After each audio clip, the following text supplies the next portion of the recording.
L'Europe est-elle en train de changer face à la crise? En tout cas, elle évolue. Pas à pas, les dirigeants des 27 ont discuté pendant 5 heures hier à Bruxelles. C'était un sommet informel destiné à préparer un rendez-vous plus important qui aura lieu le 28 juin et le 29 juin.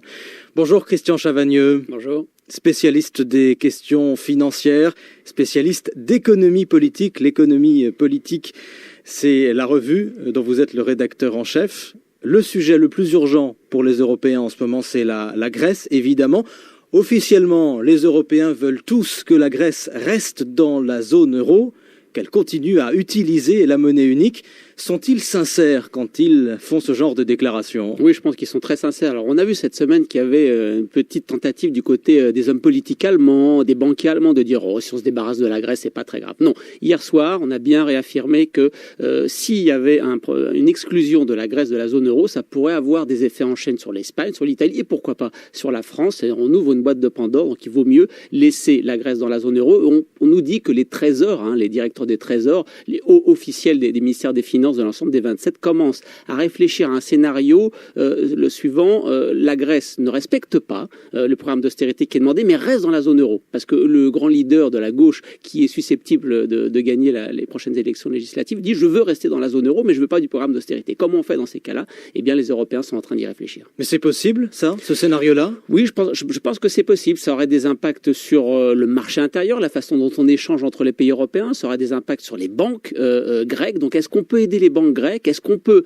dire aux Grecs, écoutez, si vraiment vous voulez rester dans la zone euro, on va un petit peu vous aider, respectez quand même un peu les programmes d'austérité, on va vous aider. C'est-à-dire qu'on va vous prêter sur plus longtemps, on va baisser le taux d'intérêt, on va vous donner des facilités pour continuer à recevoir l'argent, mais en contrepartie, vous continuez un peu sur l'austérité. Mais ça voudrait dire, Christian Chavagneux, revoir encore une fois le programme que les Grecs se sont engagés à respecter. Et oui, ça voudrait dire renégocier. L'assouplir. Et oui, renégocier encore une fois, l'assouplir. Ça fait combien de fois qu'on renégocie? Ça fait 3 fois, 4 fois. Ça montre bien que par le passé, on a très mal géré ce problème grec. Depuis 2010, on a très mal géré ce problème grec. La bonne surprise hier soir, c'est qu'on a l'impression que maintenant, on essaye de mieux le gérer. Malheureusement, c'est peut-être trop tard. Les Grecs sont là, ils attendent. Face à eux, les Européens adoptent une unité, en tout cas une unité de façade.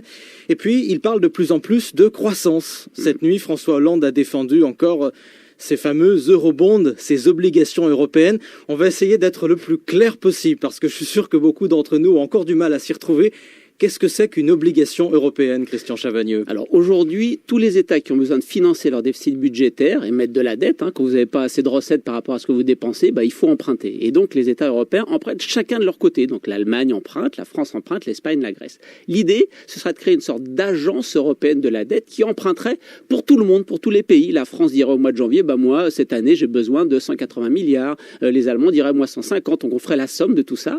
Et puis l'agence européenne de la dette irait sur les marchés internationaux en disant voilà, nous on a tant de milliards, tant de centaines de milliards, est-ce que vous voulez bien acheter nos obligations? Et ensuite, on redonnerait à chacun des pays ce qu'il a demandé à emprunter. Alors bien sûr, les Allemands disent moi, quand j'emprunte aujourd'hui, j'emprunte dans des conditions normales à peu près autour d'1,5-2%. Les Espagnols, c'est à 6%. Le taux auquel cette agence européenne de la dette va emprunter, ça va être, mettons, 3%, 3,5%. Donc moi, Allemand, je suis obligé de payer 3,5% de taux d'intérêt, alors que maintenant je paye 1,5%, alors que les Espagnols, dont je pense qu'ils sont mal gérés, empruntent à 6%, et alors qu'eux, ils bénéficieraient de leur mauvaise gestion publique en empruntant à 3,5%. Ça va pas du tout. Les Allemands disent on n'en veut pas. Il y a des réponses techniques ultra simples à ça. Il suffit de faire un bonus-malus, comme quand on a une assurance automobile. Si vous pensez que les Espagnols sont pas bien gérés, quand on emprunte au niveau de l'agence européenne, on reprête. Si on emprunte, l'agence européenne emprunte à 3,5, elle reprête à 6. Aux Espagnols et elle reprête à 1,5. Mais alors quel serait l'intérêt pour un pays comme l'Espagne, si je prends cet exemple-là? Oui, l'intérêt pour un pays comme l'Espagne, c'est que si on considère que jusqu'à, par exemple, 5% ou 5,5% d'intérêt, l'Espagne peut rembourser, on est sûr que le taux d'intérêt ne sera pas supérieur à 5% ou à 5,5%. Parce que les marchés, aujourd'hui, s'ils prennent une panique sur l'Espagne, ils peuvent faire monter les taux à 8, 10, 15%. Et là, on est sûr que l'Espagne, elle plonge. Là, on aurait une sorte de seuil maximal auquel les pays pourraient emprunter, bien sûr, il faudra déterminer de manière européenne, de manière collégiale, chacun négocie, et on dit l'Espagne ou la Grèce, par exemple, c'est jusqu'à 5-6, ça va. Au-delà, c'est vraiment trop contraignant en termes d'austérité qu'il faut mettre en place. Donc, on a une façon pour les pays européens d'emprunter de manière équilibrée, tout en faisant jouer ce que les Allemands appellent la discipline de marché, c'est-à-dire ceux qui sont moins bien gérés payent plus cher pour emprunter. Mais pour l'instant, vous l'avez dit, les Allemands ne sont pas d'accord, et ils ne sont pas prêts d'être d'accord apparemment. Ils sont pas prêts d'être d'accord, sauf que comme l'a dit Madame Merkel cette nuit, désormais le débat est équilibré. Rappelez-vous, il y a quelques semaines, qu'est-ce que ça veut dire ça? Le débat n'était pas du tout équilibré. Ça voulait dire que la France et l'Allemagne étaient uniquement sur un projet pour l'avenir de l'Europe qui était l'austérité généralisée, voire constitutionnalisée. Aujourd'hui, le débat s'est rééquilibré grâce à l'arrivée de François Hollande. On voit bien que d'un côté, il y a l'Irlande, le Luxembourg, l'Espagne, le Portugal, la Grèce, la France, la Commission européenne, le Fonds monétaire international, l'OCDE, ça fait beaucoup de monde, pas forcément des gens de gauche qui disent on va pouvoir avancer vers les eurobonds. Il va falloir que Mme Merkel trouve des arguments. Sur d'autres points, l'Europe avance et là, un consensus commence à apparaître.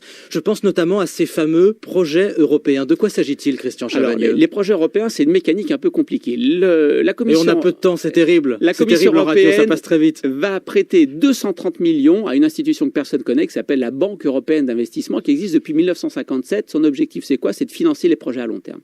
Donc avec ces 230 millions reçus par la Commission européenne, la Banque européenne d'investissement, les investisseurs lui font confiance. Elle va pouvoir emprunter plusieurs milliards. Ces plusieurs milliards, elle va les apporter en garantie auprès de PME ou de grandes entreprises qui vont dire nous on veut développer les réseaux de transport, la transition écologique. Et donc avec cette garantie publique, ces entreprises privées vont pouvoir émettre sur les marchés obligataires, c'est les fameux bons, les obligations de projet, les project bonds, et grâce à la garantie publique, vont pouvoir avoir l'argent des investisseurs. Et donc, on pense que ça peut donner plusieurs dizaines de milliards de dépenses, mais à un horizon de 4, 5, 10 ans. Donc, c'est bien, ça va dans le bon sens, mais c'est un horizon de long terme. Aujourd'hui, on a besoin de croissance plus vite. Qu'est-ce qu'on peut faire alors?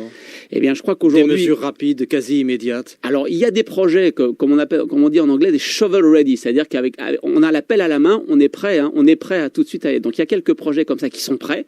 Il faut débloquer l'argent, ça permet d'aller un peu vite. Et puis il y a surtout une politique budgétaire qui doit être un peu sérieuse entre guillemets, c'est-à-dire de contrôle des déficits publics, mais sans plomber les dépenses publiques. Ça veut dire qu'on laisse progresser les dépenses publiques pour soutenir l'activité, mais on les laisse progresser un peu moins vite que l'activité. Ce qui fait que le poids des dépenses publiques dans l'activité diminue, puisque les dépenses publiques croissent moins vite que l'ensemble de l'activité. Ça permet à la fois d'avoir une maîtrise des dépenses publiques tout en soutenant l'activité par le public. D'essayer de tenir les deux bouts de la corde. Exactement. De faire à la fois l'allemand et le grec. Exactement. Christian Chavagneux, rédacteur en chef de la revue L'économie politique, merci à vous. Explication toujours très claire. Je signale également votre ouvrage récent, Une brève histoire des crises financières, paru aux éditions La Découverte, pour comprendre tous ces mécanismes. Merci à vous.